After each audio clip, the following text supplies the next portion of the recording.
Greetings. My name is Dan Millman. I'm author of a book called Way of the Peaceful Warrior and quite a number of other books.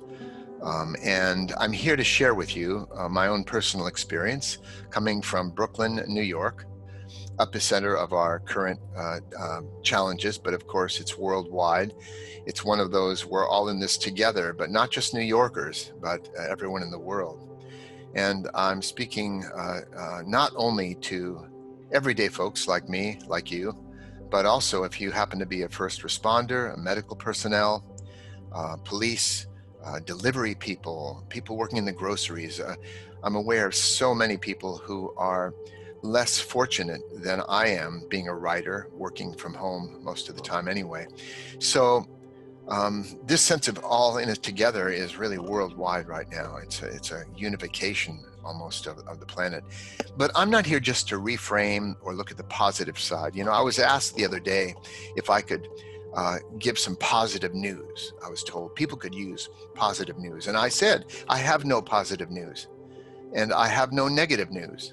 I just have news, which is life unfolding. For years, I've been saying things like that life comes at us in waves of change that we can neither control nor predict, but we can learn to surf. And that's generally a good observation. I think you might agree. This is our surfing practice. And it may not be apparent to us in our face right now, but we're all learning a great deal from this. Not just practical things like preparing for future similar possibilities and being better prepared, or how to respond to it as individuals, following the protocols for any illness, even if it's the flu. Some social distance, some occasionally wearing a mask or washing our hands more regularly. These are all very useful life skills that are unavoidable. And of course, you know that life, lessons tend to repeat themselves until we learn them. And if we don't learn the easy lessons, they get harder or more dramatic. So hopefully we're all learning useful lessons here today. Now, I was also asked to share with you, and this is what I'd like to share with you, are some things, practical things that you can integrate easily into everyday life in facing some of the emotional, mental, physical challenges of today. It's easy to say adapt to change, which we are doing, but it's never easy to do. We're used to certain routines. Our little inner child, like any child, is used to routines and structure. And when that's shaken up, well, it shakes us up. And I'm pointing up right now. Life develops what it demands. And in the face of a big demand, we develop more. This is like a law. I've always viewed daily life, even in the best of times, as a form of spiritual weight training. If you don't lift any weights, you don't get any stronger. So that's the upside, that every adversity we face can bring a little extra strength, a little extra wisdom and perspective, and maybe even more compassion, especially when we're sharing it with other people. Now, what can I tell you practically? Well, this can be a stressful situation right now for many of us. Whether we talk about it or not, it is a stressor. But there are different kinds of stress. Physical stress could include exercise. You can't build muscles without tearing down the muscle, and it builds up with more muscle tissue. That is a stress. So any physical challenge is a stress. There are also emotional and mental stress. And they're not always negative things. They can be going to a party with friends. They can be a marriage, especially your own.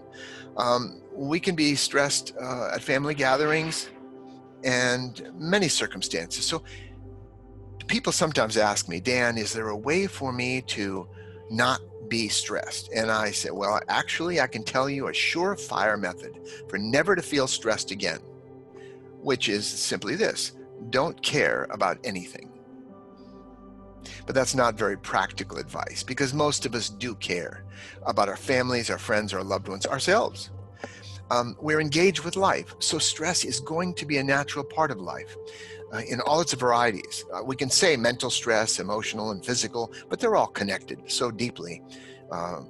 They're all one. So what can we do about stress? Well, when people say, when they tell me the word stress, I say, put it in my hand, show it to me. What does it look like?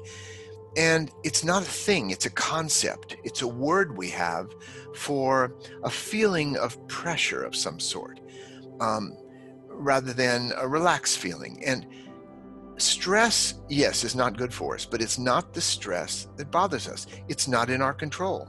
It's a part of life. But what is a problem is tension, because along with stress comes tension, physical tension. Our breathing gets shallow, our body gets tense, consciously or not. So that's what's not good for us about stress. So when stress happens, when we feel stressed, anxious, whatever, fearful, what we can do is to breathe and to relax. Now, I want to tell a brief story. A young man came up to me once. This was after a talk I gave at a small college, and he said, "Dan, I know you do consultations with people sometimes, but you must charge a lot of money for your time. And what can you tell a poor college student for $1?" And I smiled, and he gave me his dollar. And I told him 6 words that could change his life and actually could impact yours as well. And those 6 words were here and now, breathe and relax. The reason these are so important is because mostly when we're upset, concerned, anxious, fearful, resentful, regretful, we're thinking about the past, what we call the past, or the future. And what we call the past, which seems real to us, is actually a set of neural impulses in our brain we call memory. But we're remembering it from this present moment, the eternal present. When we talk about the future, we're only talking about our imagination. The future never comes. It's always the future. All we have is this moment. And you know what? Even though we talk about the coronavirus, we talk about violence in the world and so on, if you look out a window right now, if you're able to do that, you'll notice there may be birds landing in the trees, singing to spring, leaves growing and blossoms happening, maybe traffic outside, but life goes on in a way that's right in front of us, that's not all this craziness and chaos. So we can usually handle this moment, what's actually in front of us. The other thing I wanted to remind you of and give you, other than just here and now, breathe and relax, notice what's in your control. Are feelings in your control? I don't think so. Feelings happen to us. They're the weather patterns of the body. Sometimes I feel this, sometimes I feel that. Same with thoughts. Thoughts appear in our field of awareness. I'm not talking about deliberate thinking, intellectual, rational, writing poetry, and so on. I'm talking about the random discursive mind, the worries that appear, and concerns. And those thoughts are not in our direct control. We don't have a spam filter in our head. So a good constructive approach to how we address our lives is to accept our thoughts and feelings, changing all the time, sometimes pleasant, sometimes unpleasant, even today. To accept them as natural to us in the moment, but at the same time to form a constructive goal. What is my purpose right now? And then do what needs to be done in line with our purpose. Focusing on action is much more in our control than trying to fix the thoughts and emotions so we can feel better. It's not natural necessarily to feel good and peaceful in some circumstances. So feel whatever you feel. Let the thoughts come and go, and meanwhile focus on what do I need to do now. And there is one other little exercise I'd like to remind you of, other than here and now, breathe and relax. And that is, you can, if you have a candle handy, or maybe a match won't work as well, but if you have a candle, a birthday candle, any other kind, just putting it in front of you and lighting it and gazing into the flame of that candle and taking a few deep breaths and just gaze as in reverie into that candle, you may find it brings a sense of peace. Some metaphysicians might say it just sucks out the dots in your energy field, these troubling thought forms. But we don't have to worry about that. You don't have to believe anything. Just experience it. In fact, you have experienced this little meditation. Anytime you've looked into a fireplace or gazed at a campfire, a crackling campfire, it brings a sense of peace, kind of like, So that's something we can do, a mini vacation. I don't know, I don't like the aesthetics of doing a cigarette lighter, but there's a flame there too. But a real flame is the archetype of purification. And also, when we breathe, when we remember to take a nice deep breath, let's remember, breathe in the good stuff, light, energy, peace. Breathe out the bad stuff as a psychophysical exercise. Breathe in the good stuff, breathe out the bad stuff. Let your troubles free.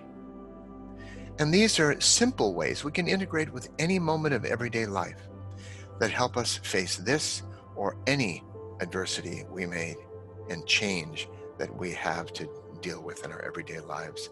So this is Dan Millman wishing you well. Take good care of yourself.